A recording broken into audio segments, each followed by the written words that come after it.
바이러스에 만약 내가 감염이 됐다 그러면 딱 바로 티가 나는 증상이나 이런 게 있을까요? 뭐 갑자기 어디 시꺼먼 반점이 생긴다든지 그러지는 않고요. 처음에 감염이 되고 난 다음에 일시적으로 바이러스가 증식을 했다가 좀 가라앉아서 안정기에 들어가서 그때부터 천천히 증식되면서 이제 뇌를 잠식하기 시작합니다.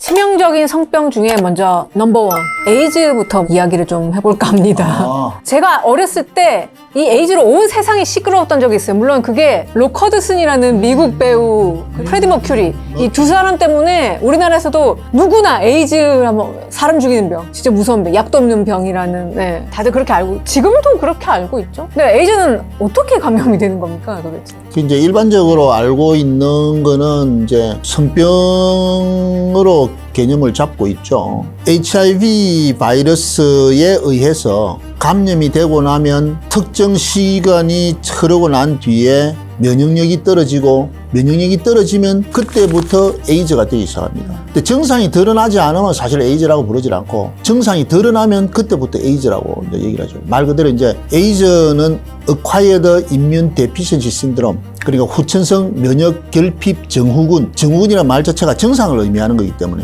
증상이 나타나야 이제 진단이 되는 그런 분위기죠. 결국 그 균이 어디에 있느냐, 어떻게 옮기느냐. 뭐 예를 들어 뭐 코로나 바이러스 같은 경우는 사람 호흡기에서 있는 거긴 하지만 경우에 따라서 뭐 문에도 있고 또 누군가 만졌던 뭐 물품에도 좀 남아 있고 해서 그렇게도 옮길 수 있지만 HIV 바이러스는 공기 중에서는 오래 살기가 어렵습니다. 같이 접촉하는 걸로 감염되지는 않고요. 그래서 부모가 HIV 감염자인데 아들하고 같이 생활해도 아들은 여전히 건강한 상태를 유지하는 것이 그런 걸 반증해 주는 내용이긴 한데 어쨌든 전달하는 거는 우리 몸의 책에 그 바이러스가 묻어 나옵니다. 남자 같으면 정액, 그다음에 여성 같으면 질분비물, 모유 같은 데도 좀 그렇고 이런 정도로 이제 분비가 되죠. 그러니까 결론적으로 성적 접촉에 의해서 전달될 수밖에 없는 상황이 된 거죠. 하지만 그 바이러스들은 사실은 혈중에 살고 있습니다. 그러니까 그 피를 헌혈을 했고 그 헌혈된 피가 누군가에 들어간다면 그거는 백발백중입니다. 한 파인트가 한 봉지가 360에서 한 400cc쯤 되는데 엄청난 바이러스 양이 있는 거죠. 그래서 그거를 맞게 되면 100% 걸리는 거죠. 요즘 들어와서는 선천성으로도 좀 생기는 경우들이 좀 많아지긴 하지만 과거에는 수혈로 인해서 했어도 지금은 수혈로 걸리는 경우는 거의 없습니다. 다만 이제 에이즈 환자가 좀 많아지다 보니까 그런 사람들을 수술하는 의료진 이런 사람들이 걸리는 사람들이 좀 없잖아요. 특히 치과의사가 잘 걸립니다. 그래요?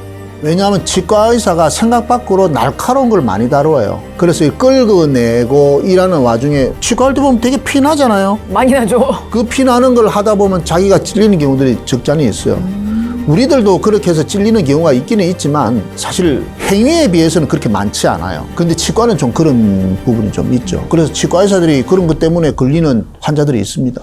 에이즈 감염 확률도 또 좀 궁금하긴 한데요. 그러면 국내 에이즈 환자는 한 대략 몇 명쯤? 국내가 지금 14,000명쯤 될 겁니다. 여기 19년도까지의 데이터인데요. 대개 1년에 한 1,200명 정도쯤 생기거든요. 2020년도에는 아마 성접촉이 아마 줄어들거나 외국을 나가지 못해서 감염이 좀 덜 된 것 같고요. 이제 확률에 있어서 이제 정상 남녀를 한번 따져보겠습니다. 알겠습니다. 삽입하는 사람이 정상인이고 여성이 감염자일 때 남자가 걸릴 확률은 10,000분의 1이고요. 남자가 감염자고 여성이 정상인일 때 여성이 걸릴 확률은 2,000분의 1입니다. 거의 5배나 차이가 나죠. 근데 이제 학문 선교를 한다고 했을 때 삽입하는 사람이 감염자고 수용하는 사람이 정상인이라고 할 때 이 수용자가 감염이 될 확률은 200분의 1이에요. 훨씬 높네요. 엄청나게 높죠. 그만큼 정액을 몽땅 다 집어넣고 빠져나올 일이 없잖아요. 그러니까 바이러스를 많이 넣어주는 효과가 나는 겁니다. 근데 이제 삽입하는 사람은 정상이고 수용자가 감염자일 때 삽입하는 사람에게 올 확률은 2,000분의 1 정도. 근데 뜻밖의 또 오랄 섹스 할 때도 걸릴 수가 있어요. 에이즈를요? 예. 오. 이때 걸리는 확률이 오랄 섹스를 받는 사람이 걸릴 확률이 20,000분의 1. 그거를 받아들이는 사람 입장은 10분지 1 정액을 입안에 넣어줄 수 있기 때문에 그러니까 더 높아지는 거예요. 대신 뭐 뱉어낸다든지 뭐 가글링 한다든지 하면 또 훨씬 나아지겠죠. 현재 나와 있는 자료상 그렇습니다. 1997년도부터 2004년 사이에 나와 있는 데이터들을 다 종합해서 내어진 결과들입니다. 근데 이제 사람들이 제일 헷갈리는 게 그래서 그러면 HIV가 에이즈고 에이즈가 HIV인가? 완전히 다르죠. 근데 보통은 그렇게들 알고 있거든요. HIV 이꼴 에이즈? 쉽게 생각하면은 이제 간염을 생각하시면 되죠.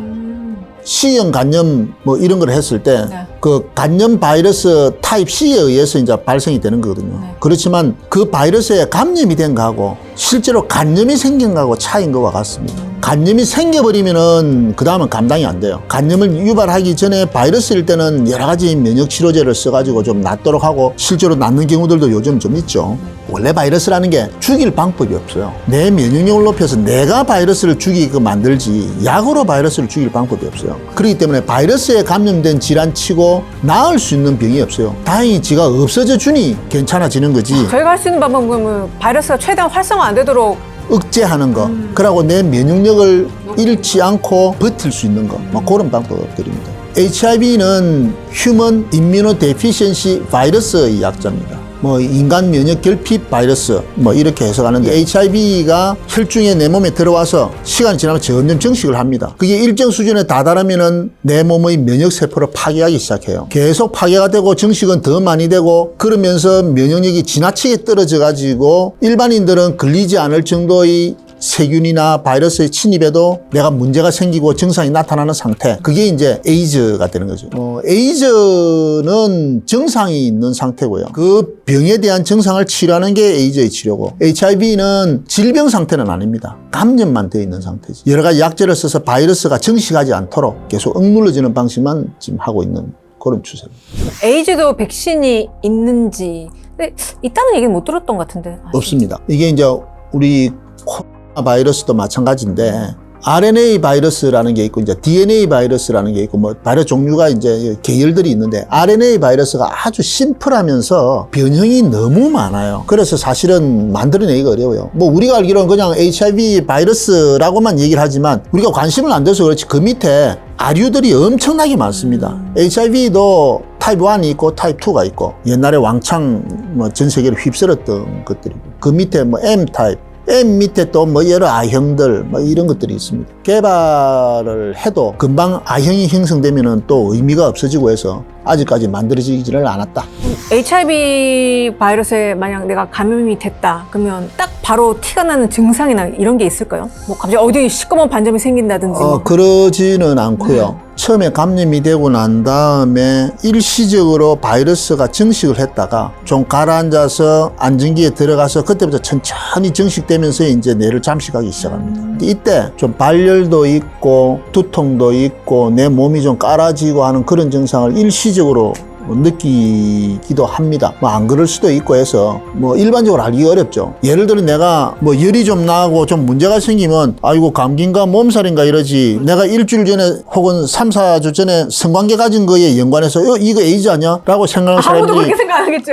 사실은 제가 설명해줘도 그거를 머릿속에 두고 있을 뿐 자체가 없어서요. 그러니까 결국은 놓치는 겁니다. 그 2020년도에 예. 40%가 진단된 과정이 네. 건강검진하고 술정검사에서 발견이 된 거예요. 그만큼 본인은 전혀 모른다는 얘기죠. 일반인들께서 이런 거를 알아가지고 진단하려 하지 마시고 성관계를 가지면은 한 번쯤 검사를 받아본다. 좀 부끄럽고 부담스러우시겠지만 익명검사가 가능해요. 그 매독 증상 중에 단일 무통성 궤양이 하나 생기거든요. 요게 생기는 사람은 에이즈에 걸릴 확률이 높다라고 해서 반드시 권고안에 그게 생긴 사람은 에이즈 검사도 꼭 같이 해라 라고 되어 있습니다. 생각 밖으로 에이즈는 본인이 관심을 안 기울이고 있기 때문에 내한테까지라고 생각을 안 하는 거죠. 남의 일로 생각하고 있으니까. 그럼에도 불구하고 40%면은 한 500명쯤 되거든요. 네. 500명이 우연히 확인이 됐다는 거죠. 그건 엄청난 거예요, 사실은. 예.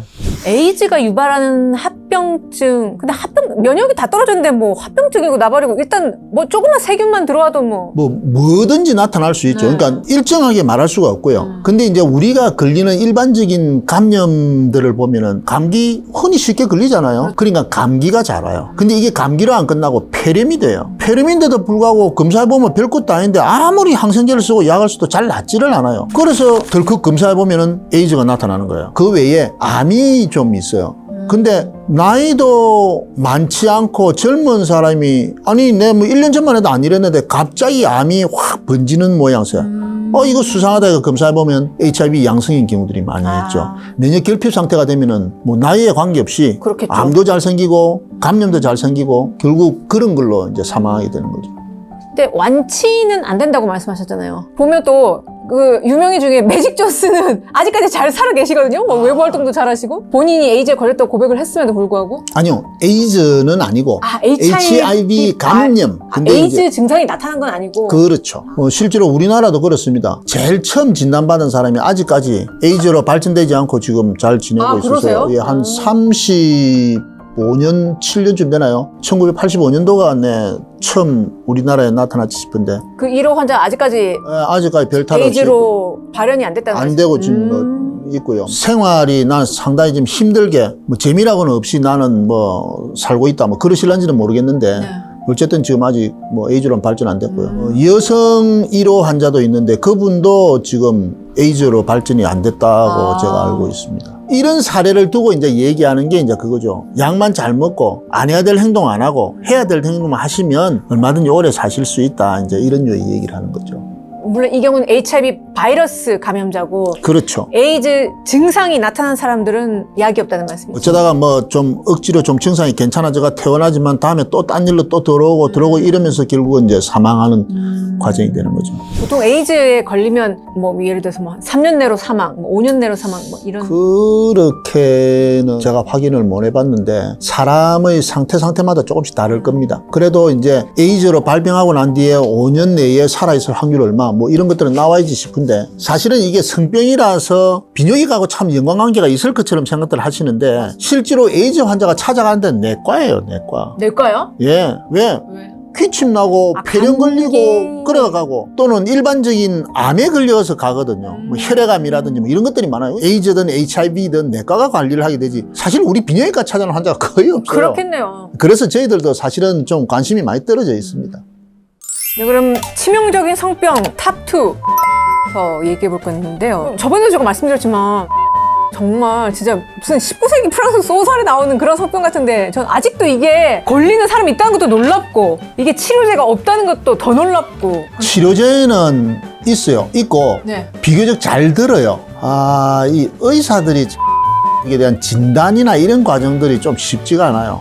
비뇨기과 의사들도 네. 치료는 잘 알아요.